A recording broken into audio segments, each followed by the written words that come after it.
كان في واحدة معاها 10 دراهم غاليين عليها قوي، وكل شوية تحب تعدهم وتطمن إنهم 10.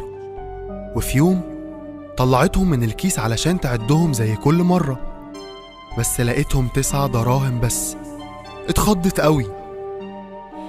6 7 8 9. ايه ده؟ 9 دراهم بس؟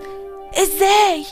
دول كانوا 10 انا متأكدة لما عدهم تاني.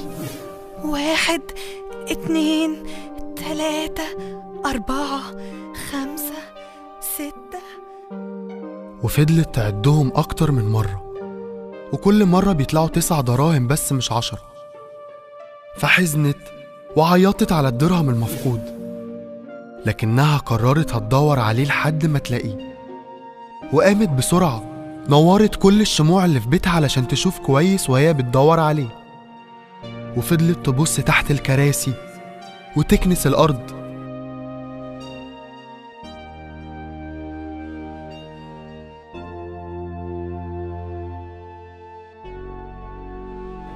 لحد ما لقت حاجة بتلمع. بصت لقت الدرهم اللي كان ضايع منها واقع جنب رجل الكرسي. وطت وأخدته وحضنته وهي فرحانة، وخرجت تنادي على صحباتها وجيرانها. يا صحابي، يا كل جيراني، افرحوا، أنا لقيت الدرهم اللي ضاع مني. أنا فرحانة قوي. أنا هعزمكم على حاجة حلوة بمناسبة إني لقيت الدرهم المفقود. وشرح لهم الرب يسوع معنى المثل وقال لهم: ملايكة ربنا بتفرح بخاطي واحد يتوب. وفهمهم الرب يسوع إن زي ما كانت الست بتدور على الدرهم الضايع، ربنا بيعمل معانا كده، بيدور على كل إنسان بعيد عنه لحد ما يلاقيه. أنت كمان مهم قوي ومحبوب لربنا.